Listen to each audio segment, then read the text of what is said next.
Fala, Fluente! Um brinde a 2026 que você piscou e já estamos na metade de janeiro. Pega um cafezinho, pega uma água, porque hoje nós vamos falar de como você pode fazer para tirar o melhor proveito da sua vida em 2026, se você está na pós-graduação, no mestrado ou no doutorado. Meu nome é Guilherme Sobrinho, eu ajudo pesquisadores e pós-graduandos a perderem o medinho de falar inglês com foco estratégico na carreira acadêmica. Então, hoje eu vou falar sobre 5 dicas, 5... Dica é uma palavra meio esquisita, né? Mas despotencializa um pouco a coisa.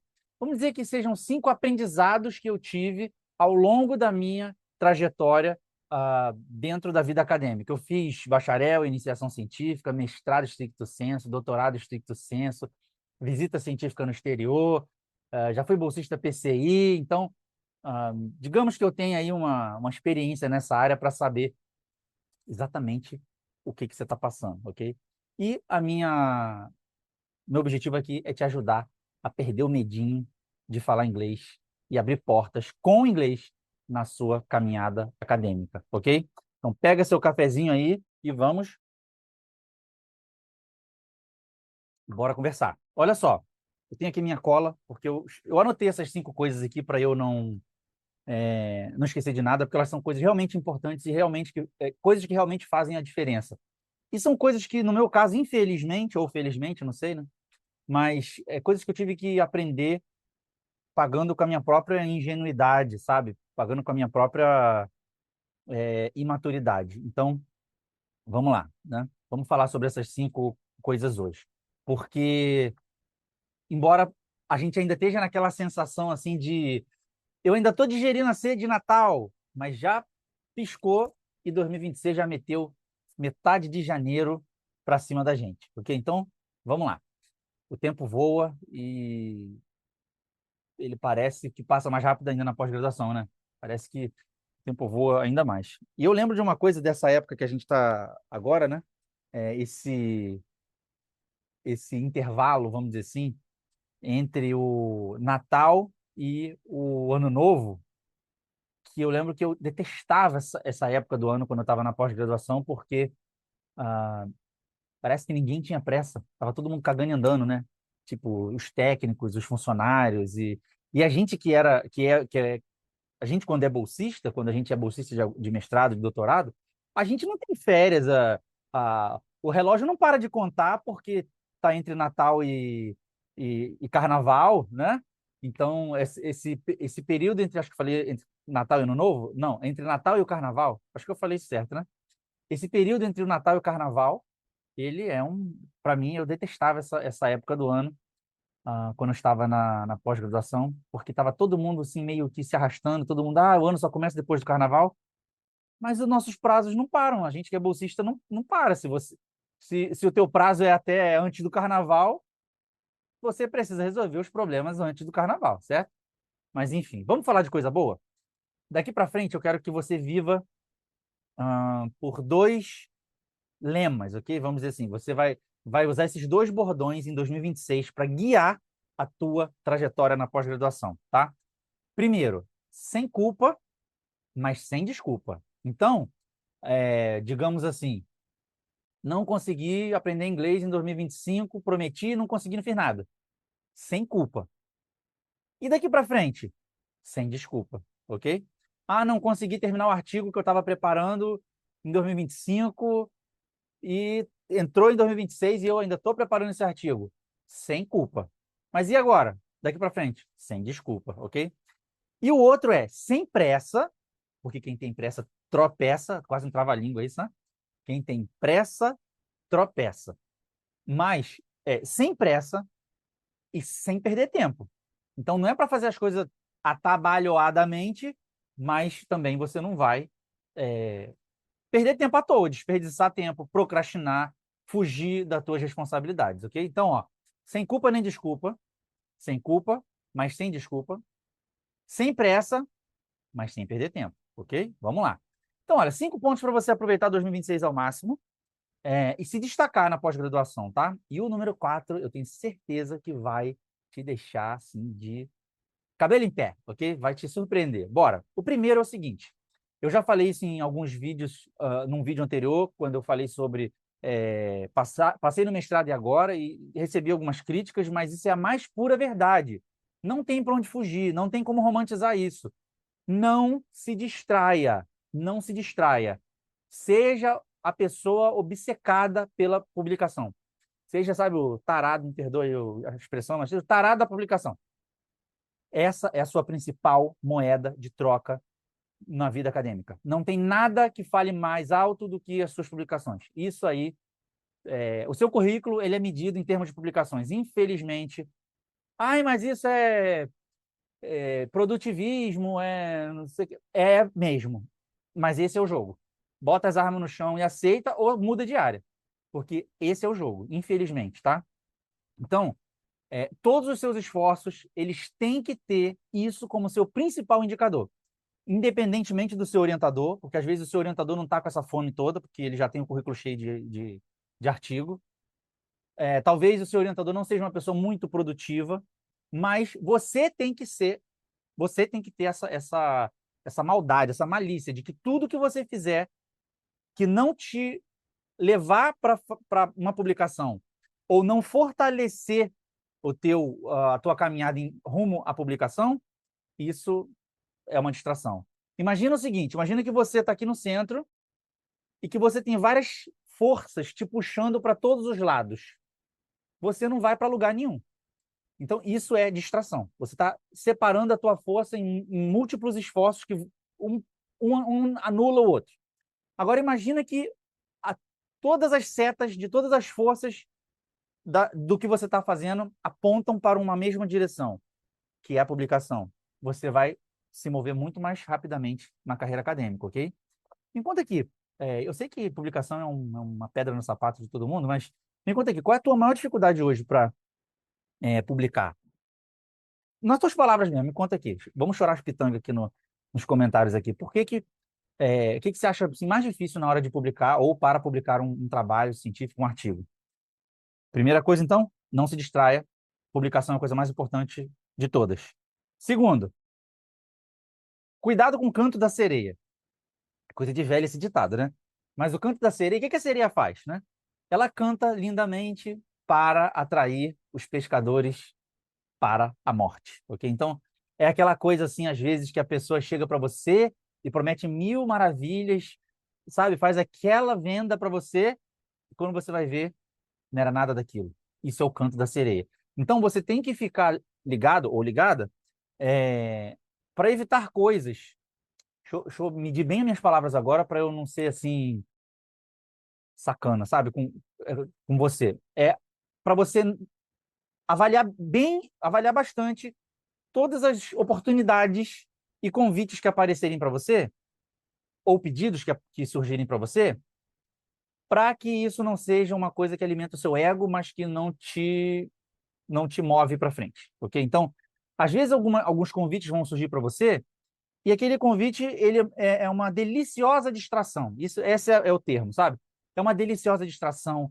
Você se sente bem, o teu ego fica inflado, mas no final das contas, aquilo não serve para muita coisa, aquilo não vai parar no seu currículo, aquilo não te fortalece enquanto pesquisador, aquilo te dá experiência para poder você, de repente, ah, ter mais maturidade científica, etc. Então, cuidado com as oportunidades e os convites que possam ser cantos de sereia, sabe? Promessas disfarçar, tipo assim, um buraco que você vai estar se enfiando, mas empacotado, embalado numa embalagem bonitinha, tá? Tem um ditado que diz assim, né? Tudo na vida ou é atalho ou é atrapalho. Então você tem que pensar, será que isso aqui é um atalho ou isso é um atrapalho? É um atalho para me ajudar a chegar mais rápido onde eu quero ou é um atrapalho para me fazer perder tempo e me impedir de chegar onde eu quero, tá? Cuidado com isso. Terceiro, essa aqui, presta atenção, hein? O mestrado e o doutorado são apenas etapas. São apenas etapas, ok? A gente tem aquela sensação de que a gente lutou tanto para chegar naquele momento da vida, né? A gente lutou tanto para chegar naquele lugar, a experiência é tão legal, e a gente acaba achando que aquilo é para sempre, ok? Então a gente não tem a maturidade de pensar que aquilo é só um degrau para um próximo passo. Sempre pensa nisso todo dia. O mestrado e o doutorado, por mais gostosinho que seja estar aí, ele é só uma etapa, é só um degrau, tá? Pensa no próximo passo. O que que você vai fazer quando terminar? O que que você vai fazer quando pegar o diploma? O que que você vai fazer quando pegar o diploma? Você tem que ter um plano agora, você tem que começar a agir agora. Não seja na vida acadêmica uma folha seca ao vento, sabe? Se você não tiver um plano, você vai ser arrastado pelo plano dos outros, entende? Então você tem que ter um plano. E eu sei que às vezes isso exige um pouco de coragem, de você, às vezes, sair um pouco da tua zona de conforto, mas isso é a estrutura da vida, é a estrutura da realidade. Se você não tiver um plano, você vai ser arrastado ou arrastada pelo plano dos outros, ok? É, Então, me responde aí.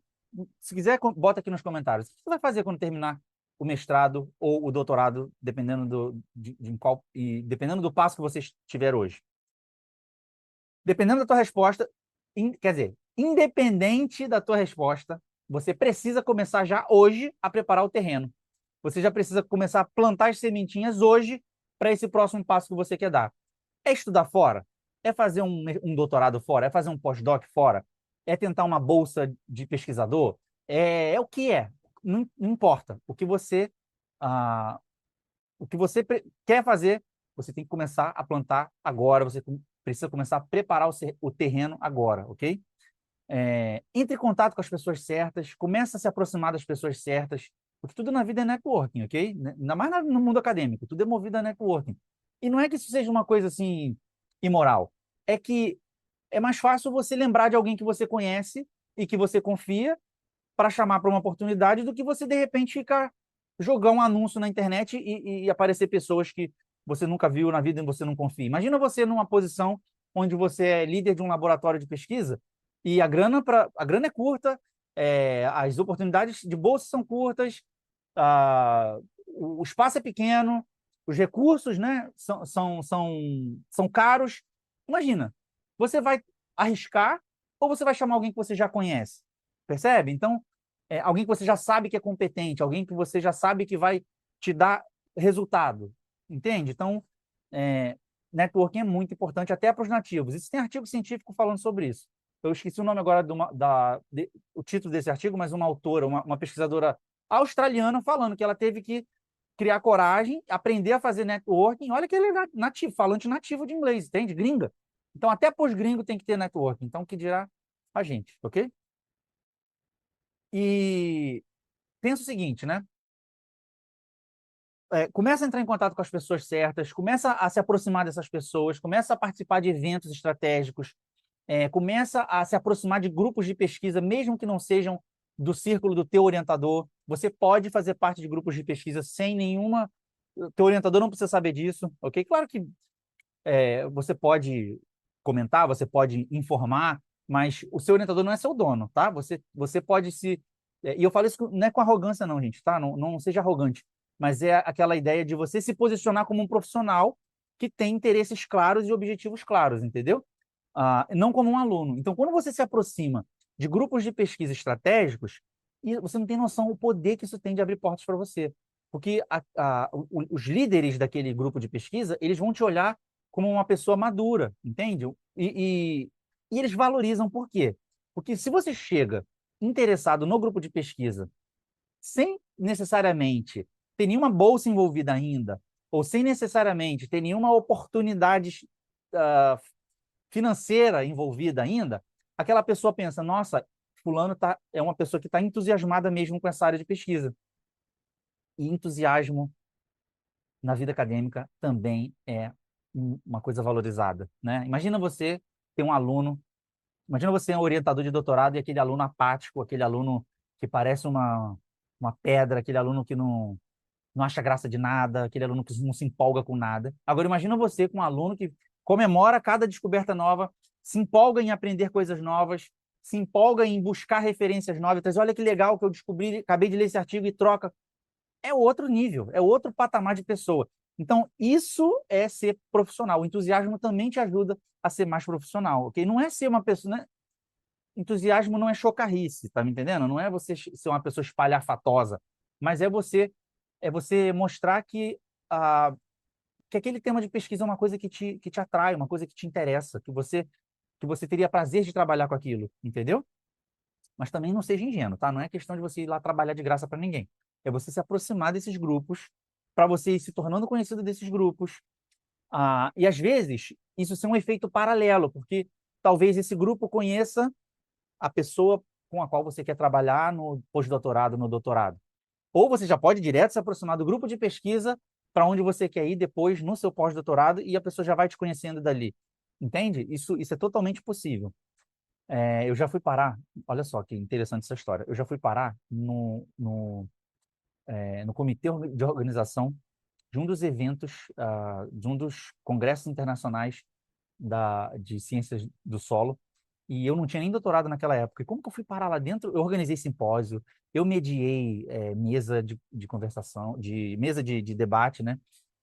Eu apresentei trabalho e depois publiquei meu trabalho como um capítulo de um dos livros que foi editado por um dos caras que era o líder da divisão onde eu fui ajudar a organizar o congresso. Inclusive, quando eu fui, pra, sempre antes do congresso, 2 anos antes, tem um evento chamado pré-congresso, onde o comitê organizacional se reúne no lugar onde vai ser o congresso propriamente dito, para fazer tipo um planejamento de como vai ser o evento, quais vão ser as palestras, os painéis, quem vai falar e tal, e também para avaliar o lugar onde vai ser o evento e tudo mais.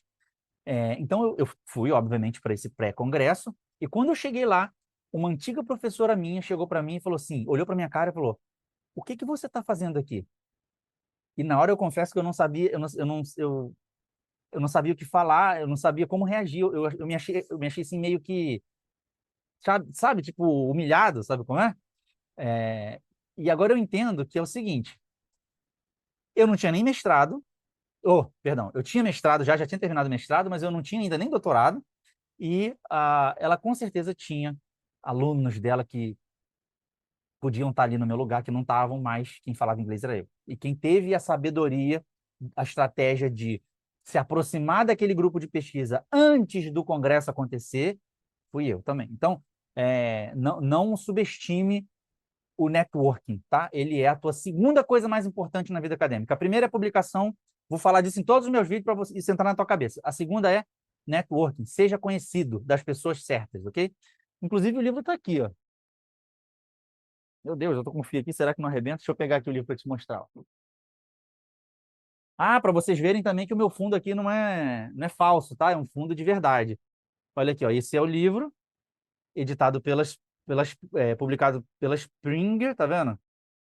E o meu nominho tá aqui. Olha aqui, ó.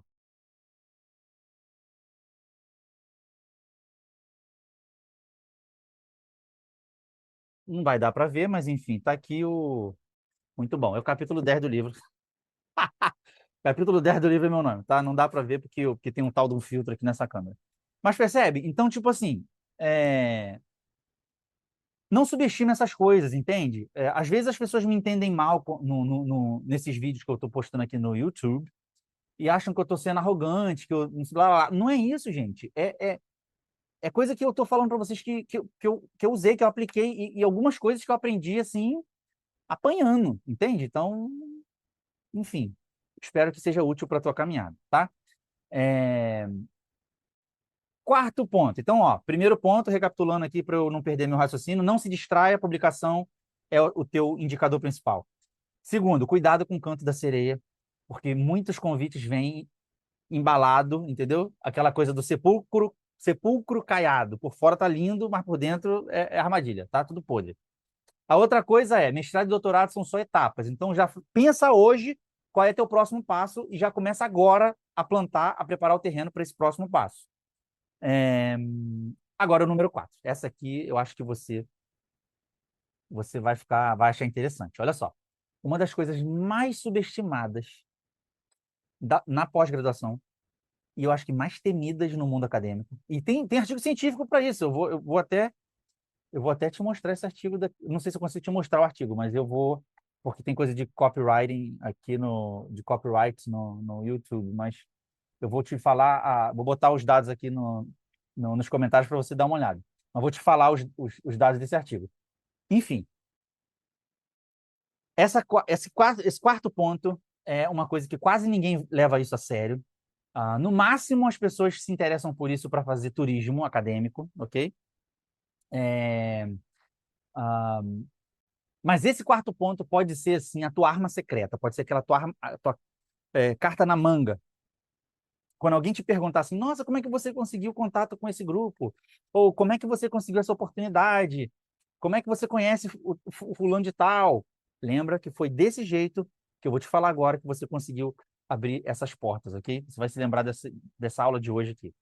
É o seguinte: apresentações orais em eventos internacionais. Você não tem noção, você não tem ideia do poder que isso tem de alavancar a tua carreira e de te fazer conhecido na cabeça das pessoas certas, ok? Então, não subestime o poder que isso tem.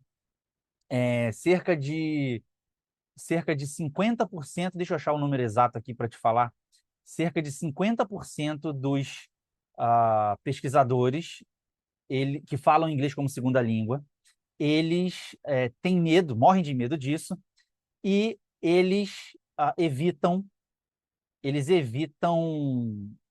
apresentar oralmente em trabalhos, apresentar oralmente em congressos e em eventos internacionais, por causa do medinho do inglês, ok?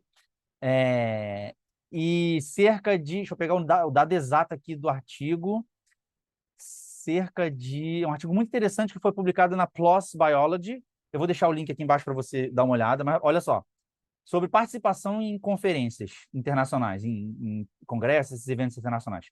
50% dos falantes não nativos de inglês, pesquisadores, eles decidem não apresentar o seu trabalho oralmente, mesmo que o trabalho seja excelente, por medo do inglês. 30% desses pesquisadores que falam inglês como segunda língua frequentemente decidem nem ir no evento. Então, o medo é maior ainda. Eles nem vão ao evento, ok? Então, uma arma secreta que se você levar isso a sério, você pode alavancar a tua carreira acadêmica como falante de como uma pessoa que fala inglês no mundo acadêmico internacional, ok? Não subestime o poder disso. Isso pode te marcar na memória das pessoas certas. Imagina o seguinte, olha só, e olha só, isso que uma apresentação oral faz por você, nenhum artigo faz, ok? Imagina o seguinte, o efeito que uma apresentação oral tem, nenhum artigo vai ter. Imagina o seguinte, é, imagina que você tem na tua frente uma plateia, uma plateia de especialistas, e às vezes o autor que você está citando no teu trabalho está na audiência te assistindo, está lá na plateia te assistindo.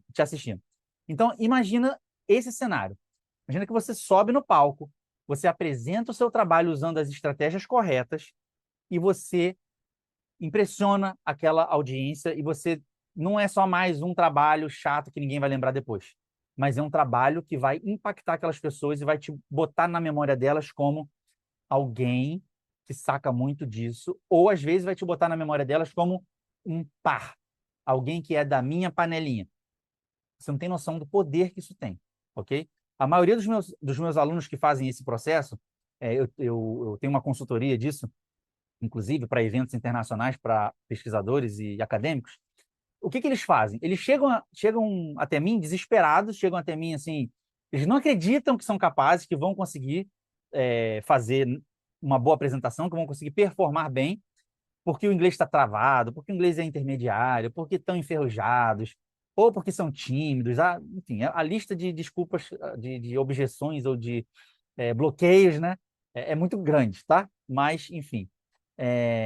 E aí o que acontece é o seguinte: eles chegam até mim sem acreditar, eu preparo eles, eu os preparo, eu os treino, ensino a eles a estratégia, a metodologia de como você fazer uma boa apresentação, e aí eles depois me mandam lá do evento mesmo, eles me mandam mensagem, print, foto. Olha, o fulano de tal que me mandando mensagem, me mandando e-mail, marcando um almoço, um jantar, pedindo contato, entende? Então você não tem noção do poder que isso tem, né? Eu lembro até hoje, olha uma coisa interessante. Eu lembro até hoje que no primeiro congresso internacional que eu fui na minha vida, quando eu era assim uma criança, praticamente, né? Muitos anos atrás. Eu fui sozinho, primeiro congresso internacional que eu participei na minha vida, congresso mundial. E aí eu lembro que quando eu cheguei lá eu sou um tímido treinado, tá, gente? Eu sou um ex-tímido, então eu tô aqui todo oferecido aqui na frente dessa câmera falando com vocês no YouTube, mas isso é treino, tá, gente? Isso não é de nascença, não. E aí eu lembro que eu fui para esse congresso internacional, e aí, quando eu cheguei lá, eu ficava sempre assim, né, de tímido, morrer de medo. Não fui apresentar nada, fui só. Eu era, tipo, aluno, eu estava buscando estágio de iniciação científica. Eu não. Eu já fazia um estágio de C, mas estava buscando, assim, sabe, ter experiência, né, sair da toca. E eu lembro que até hoje, uma das palestras me marcou, que eu nunca mais me esqueci daquela palestra. Foi a palestra do professor Ian Baldwin, e a palestra dele foi incrível. E interessante foi o seguinte: ele fez uma palestra, todos os palestrantes que estavam naquele bloco, daquele painel, eram pessoas de renome internacional. Eram líderes de laboratórios assim reconhecidos mundialmente. Por que só a palestra dele causou assim um rebuliço na plateia? Por que todo mundo ficou impressionado com a palestra dele? Entende? Porque ele usou algumas estratégias de neurociência e de comunicação científica que eu aprendi e hoje uso com os meus alunos. Entende? Então, você não é questão de ser tímido, não é questão de ser extrovertido, não é questão de ter o dom, o talento, ser comunicativo, nada disso, tá, gente? É um método, é uma estratégia, tá? Vamos lá. Então, é só você saber usar aquela apresentação, aqueles minutos preciosos onde você tem a atenção de uma plateia altamente qualificada, você tem a atenção daquelas pessoas indivisível ali com você, entende? Então, se você souber usar isso, você vai me agradecer depois. Você vai vir aqui me agradecer depois, porque isso pode ser a tua carta na manga, a tua arma secreta para alavancar a tua carreira, ok? Número 5, não menos importante, você já sabe o que eu vou dizer, né? Você precisa falar inglês, criatura. Se você está na vida acadêmica e você ainda não fala inglês, você está vivendo uma bolha, você está preso no passado, né? Você está vendo o estado da arte da tua área através dos olhos de outra pessoa, né? Então, se você não domina inglês, você tá ouvindo alguém falar sobre o estado da arte da tua área. Você não tem domínio sobre ele, entende? Então, você acaba ficando preso numa bolha local e você está sempre preso no passado. Você está sempre ouvindo alguém falar sobre, meu orientador me ensinou, entendeu? Mas você como, presta atenção, quando o mestrado e o doutorado são dois ritos de passagem que marcam a vida da gente para a gente sair de estagiário para pesquisador, entende? Então você tem que ter esse domínio do estado da arte. Não existe isso de pesquisador não ter domínio do estado da arte da sua área. Você precisa ter isso, ok? E isso, hoje em dia, só se faz através do inglês. Hoje, o inglês é a língua franca da ciência. É o jogo. Eu não gosto de inglês. Paciência, esse é o jogo. A língua franca da ciência, da intelectualidade, da academia, já foi o latim, já foi o francês, já foi o alemão, acho que já foi até o árabe numa época. Hoje é o inglês. Gente, paciência, joga o jogo, entende? Provavelmente daqui a, sei lá, 200 anos, talvez seja outro idioma, entende? Que nem existe ainda, não sei. Enfim, hoje a língua da ciência, a língua franca é o inglês, então domine essa ferramenta. É uma ferramenta tão importante quanto estatística, metodologia, filosofia da ciência, epistemologia, todo inglês é tão importante quanto todas elas, talvez um pouquinho mais importante, ok? Porque não adianta nada você fazer uma pesquisa excelente e ficar preso na bolha local, né? E lembra que isso não é uma coisa de brasileiro, de virar lata, nada disso. Lembra do que eu mencionei para você? Eu vou tentar achar esse artigo e deixar aqui no link também para você dar uma olhada. Uma pesquisadora gringa da Austrália, nativa, fala inglês nativa, ela teve que fazer networking para fugir da bolha local, entendeu? Então, isso tá todo mundo aí no mesmo barco, tá?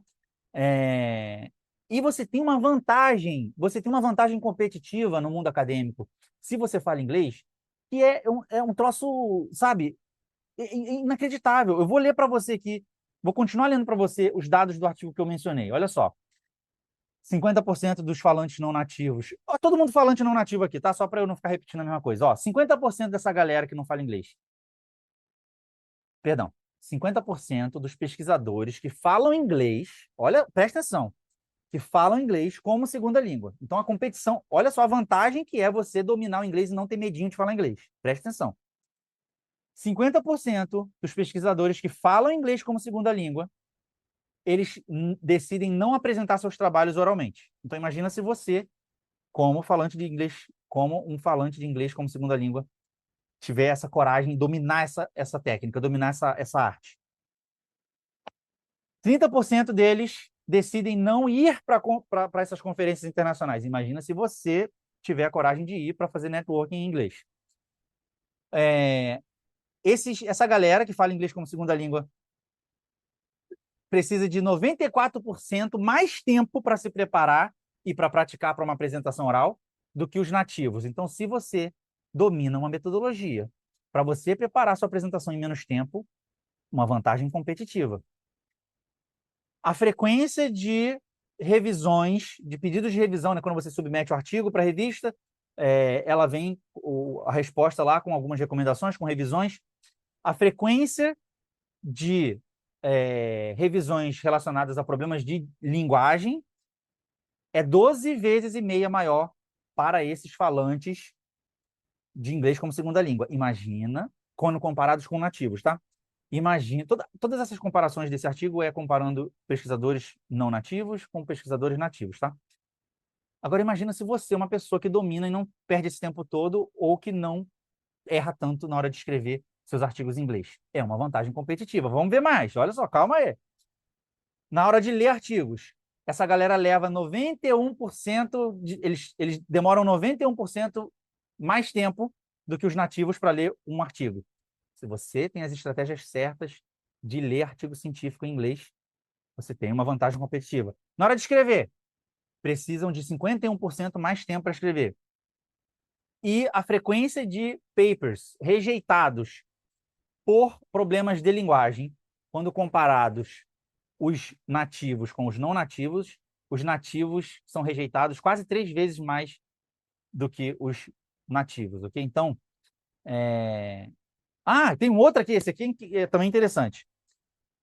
Pesquisadores que falam inglês como segunda língua, eles pedem a alguém para editar ou revisar ou traduzir os artigos que eles escrevem em inglês.